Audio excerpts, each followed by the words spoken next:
Hi there. Welcome back to the Huddle. Today I'm with California Nation's Indian Gaming Association Chairman James Siva. How are you today, James? I'm good. Thank you for having me here today. Awesome. Yeah, of course. And we're here at the G2E conference in Las Vegas, which is celebrating its 25th anniversary this year. So I was hoping you could kind of share with us how the conference always symbolizes growth in tribal gaming. Yeah, this conference is really special because it brings together the entire gaming market. So, commercial gaming, tribal gaming. And one thing that I found out today that really struck me, I seen some of the analytics for the attendees here. 40% are tribal affiliated, either tribal leaders, tribal casino operators, or tribal affiliated companies. And that makes sense because we're about 45% of the entire industry. And I think you see that growth here. You see the presence of tribes here. And it just reaffirms that tribes have really, really developed this industry, that we're at the same level as all the big gaming companies. And G2E is that reminder. And sometimes you don't realize that. But you come here, you see this space where this is the biggest North American gaming conference of the year. And tribes are as big a part of it as any other group. Absolutely. And unfortunately, tribal gaming lost a huge member in Ernest Stevens recently. I was kind of hoping you could share your experiences with Mr. Stevens and, Yeah. what his lasting impact will be as well. I mean, I think we're all still in shock. I was fortunate enough to be able to go back to Wisconsin to be there for the memorial and the funeral and the service. It's very heavy. I think we're all carrying that weight. I don't think we realized how important he was. We all knew the good work he did, but that immediate loss is something that we're going to have to really work hard to fill. And it's not going to be any one person. It's not going to be even just IGA itself. It's going to be all of Indian country having to step up and do this because he was the anchor that held us together. He was there at IGA from the very beginning. And all of this transformation that has changed tribal gaming. We talked about the 40% representation here. That doesn't happen without Chairman Stevens. No, absolutely. And, I think we're all going to be kind of like settling with it for even until 2026, probably. It's such a huge impact and everything he's done for tribal gaming. And I know you kind of mentioned the work that you're going to have to be doing. What sort of challenges are you facing in California right now, whether that be sweepstakes, prediction markets, et cetera? Yeah, so sweepstakes has been at our forefront. We are fortunate to get a bill through the legislation this session. It's sitting on the governor's desk. It's been there for 3 weeks. So we're hoping it gets signed. We really don't see a reason that he would veto the bill. And that will help. It's not going to fix the entire sweepstakes issue, but it's going to essentially outlaw a specific type of sweepstakes game, which will be incredibly helpful. Now we turn to prediction markets, which is a completely different animal, but we have had some positive kind of movement. I think when we spoke in February, it was still about education and kind of learning what these are. And now we've kind of wrapped our heads around it. We have an understanding of it, but we just haven't had any success in, public policy and getting people to understand our position on this.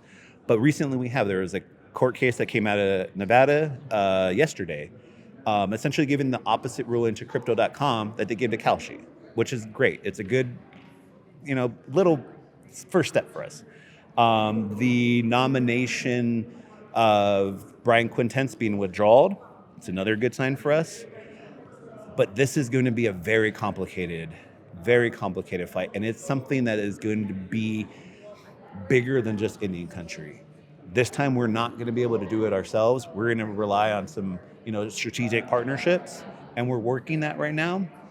But at the same time, we're trying to protect what's happening now, planning for the future, but also realizing that not only the companies that are offering the prediction contracts now, but now you have the sports betting operators looking at utilizing this new type of gaming, because it's not gaming, it is gaming.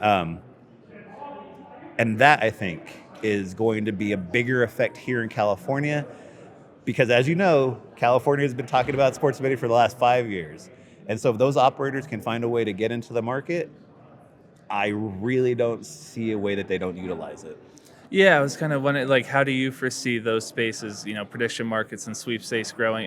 Prediction markets specifically, as operators such as FanDuel and Underdog have already kind of partnered or collaborated to, extend that offering to consumers. Yeah, it's troubling for sure, because once you add those operators who have that sophistication and know how to reach the consumer, because Kalshi, Crypto.com, Robinhood, they're not operators. They're not like kind of outward facing entities, but the sports betting companies are.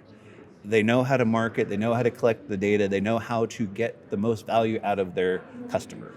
And that, I think, makes it that much more dangerous. We've seen the growth of the prediction markets, and they're taking about 7 to 8% of the total sports betting market already. And that's without most of the operators offering them. What will happen then? It might go to 25%, 50%. It's scary. No, absolutely. And, it's definitely scary to think of what kind of effect it could have on tribal sovereignty and tribal communities. How does CNIGA kind of go about protecting those entities as it battles, prediction markets operators and such as that? So at CNIGA, our central kind of tenet is always the protection of tribal sovereignty and the promotion of our gaming exclusivity in the state. That's kind of our core tenet. That's what the association was built for and designed to do. And so all of these new things, they either threaten our sovereignty or they start to encroach on our exclusivity. So every time that happens, it's right on our radar. We're aware of it. Sweepstakes, we've had some success. Sports betting's, we'll figure it out. The card rooms we've worked with, we've had some good movement with, but prediction markets is just a different animal. It's so outside of our normal realms of operation. It's taken a little bit longer to get our heads wrapped around it and figure out how to attack it policy-wise, find those strategic partnerships I mentioned, but we are making progress. Because if anything, tribes, CNIGA, IGA, we will find a way to defend our sovereignty, to defend what we built, regardless of the new form you want to take, whether you want to be in the gray market, you want to be a crypto casino, you want to be sweepstake, you want to be prediction markets. We know how to defend Indian country, and we will. Absolutely, and I appreciate you speaking on all of that. Kind of just to wrap up, how do you foresee tribal gaming continue to innovate as we head into 2026, especially as we're at the G2E and we're seeing new innovation, new products released on the floor today? Tribes have always been at the forefront of gaming. I always like to drop the little nugget about it was California tribes who introduced the ticket in, ticket out system for slot machines. Can anyone imagine a modern slot machine without that system? California tribes gave that to the gaming industry. So we're always willing to look at stuff and be at the cutting edge. I think for us right now, what we're looking at is trying to combine the social aspect of gaming to reach those new generations of gamers. Not just the millennials anymore. It was about millennials about 10 years ago, and now it's Gen Z. What is it, Alpha now?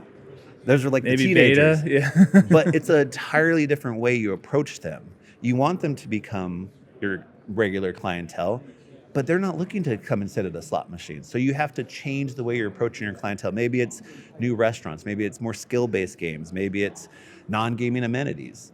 But I think that's really going to be how tribes continue to innovate, because we know how to operate gaming facilities, but it has to be more than that now. It has to be like this beautiful property, a full-blown resort. Mm-hmm. That's what you want.